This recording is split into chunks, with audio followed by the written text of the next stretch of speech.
going to talk about how we've used our passions to cope and stay grounded while we're trying to survive this time, and how we've been able to do that and stay focused on the big picture.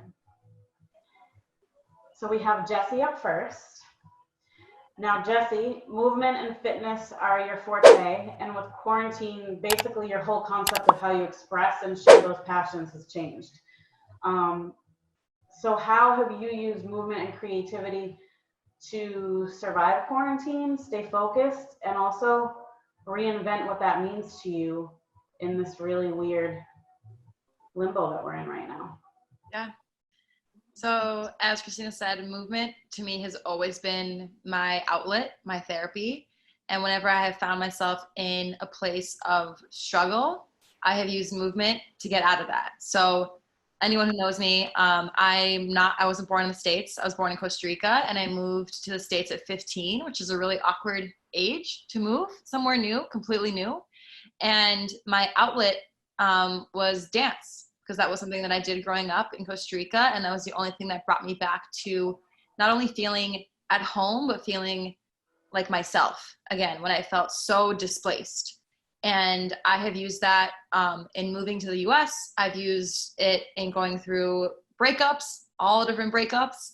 And I've definitely used it during quarantine. It's a new, very different kind of struggle to be in. And I will admit that I was stuck for a little bit and kind of not knowing what to do and what the right movement was, the right move there. But I knew that it was movement that was going to get me out of it.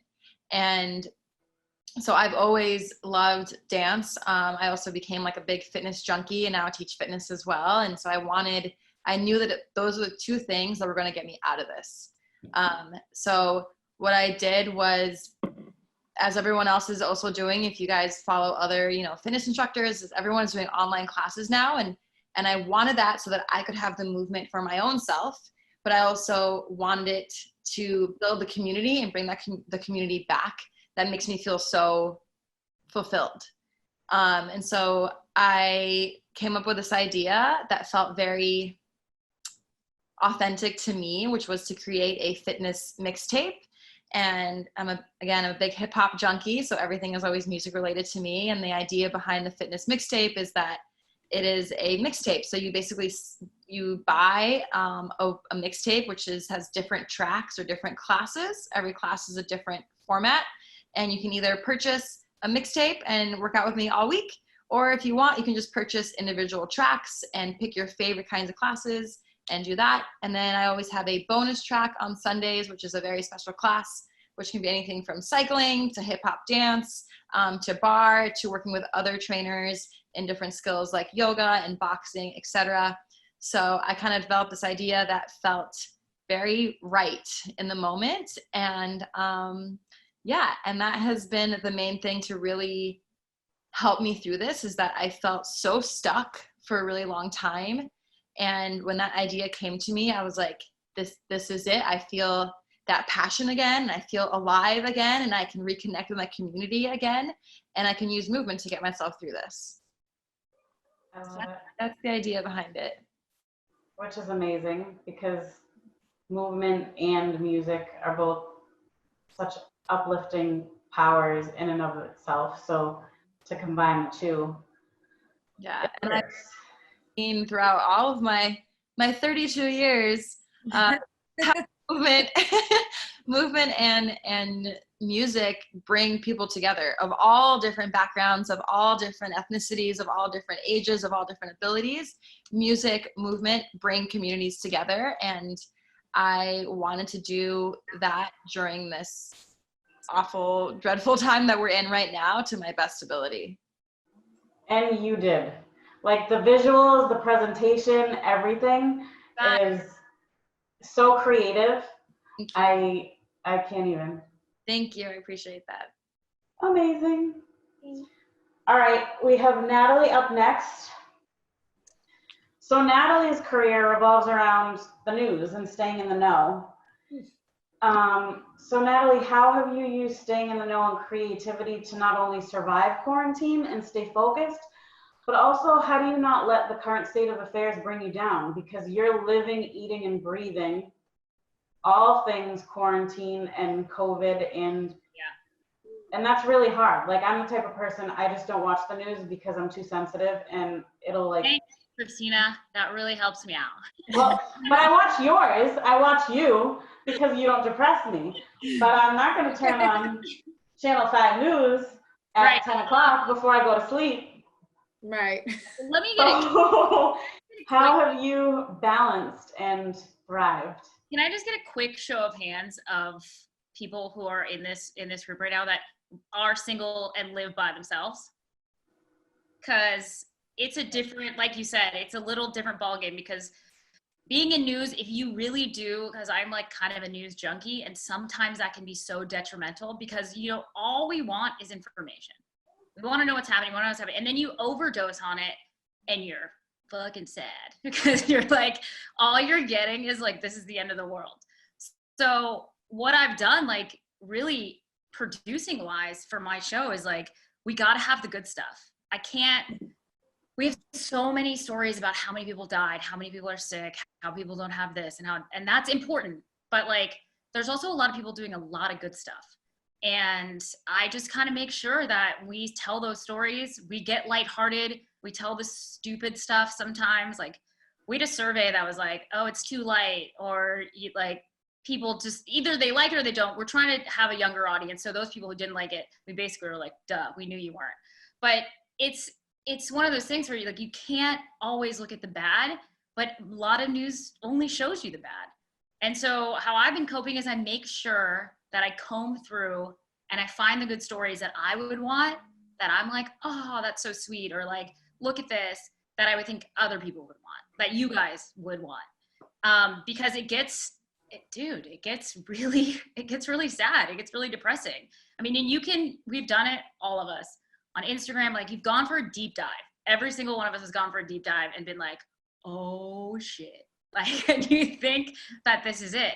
So, I mean, that's how I've done it. The other way I've coped, and this is such a weird, it's kind of like, I'm very competitive. So, and this is probably I'm not the norm, but you notice in work. So what they've been doing is like shifting people out. I've been there every single day. I've never had to work at home. I've never had any of that stuff.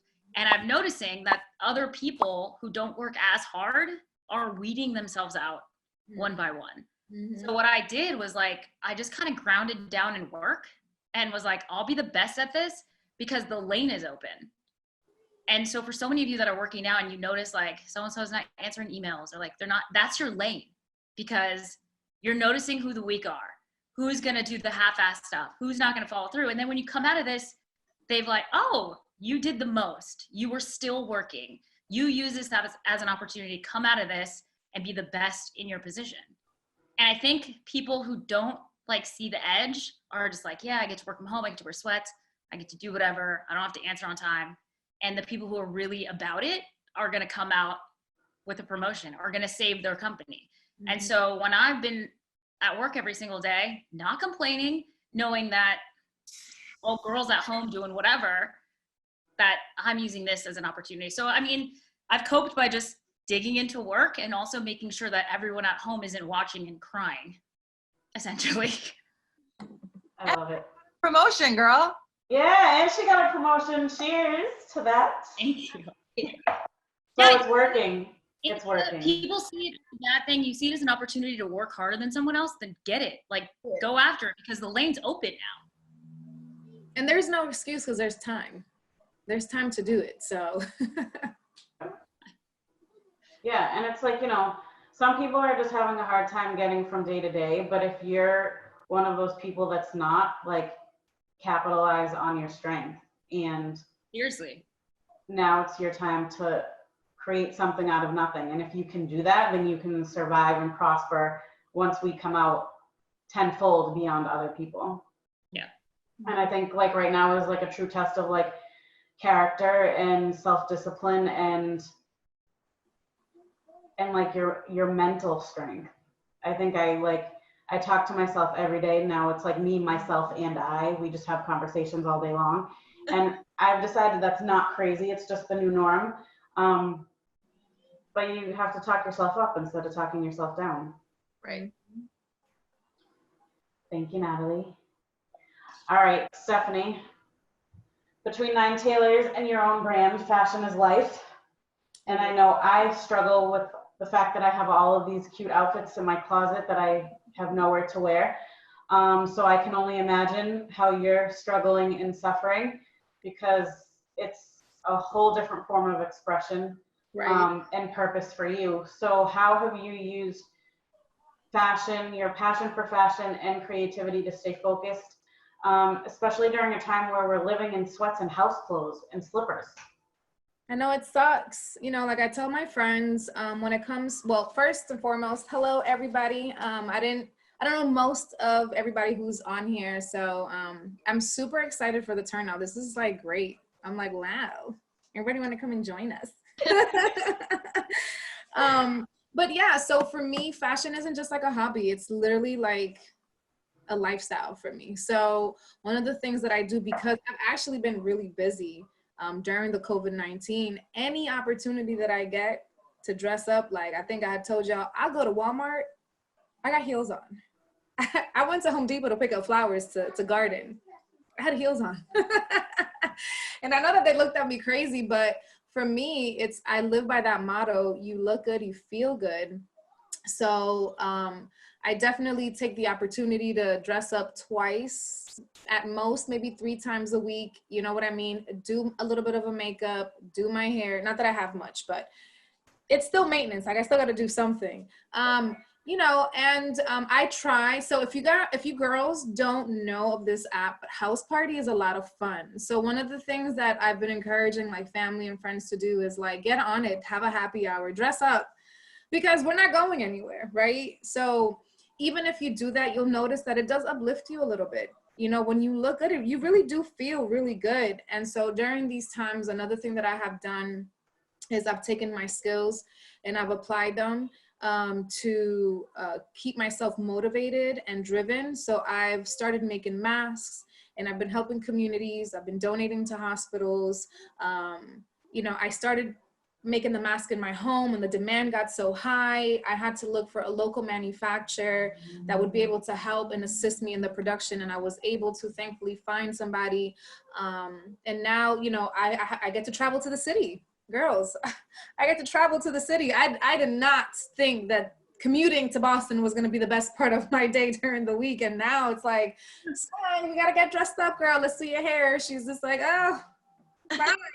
But again, anything that gets me, you know, an opportunity to dress up, I will do it. And so that's really what I seek for. I use the creative aspect of it. One of the things that I haven't really tapped into because I've been so busy, but I probably definitely would encourage a lot of you is dress up, take photos of yourself. You know what I mean? Be your own creative director and post them up. Post them up. Don't store them in your phone. We were just talking about it. Jessie has this amazing photo on her IG if y'all haven't seen it already. And it's super inspiring. And you know what? I was just like, yes, that's what we should all be doing. We have the time. Let's get dressed up. Let's find some good lighting. Let's take some really good photos and be like, God damn, that's me. I'm going to put it up on my IG.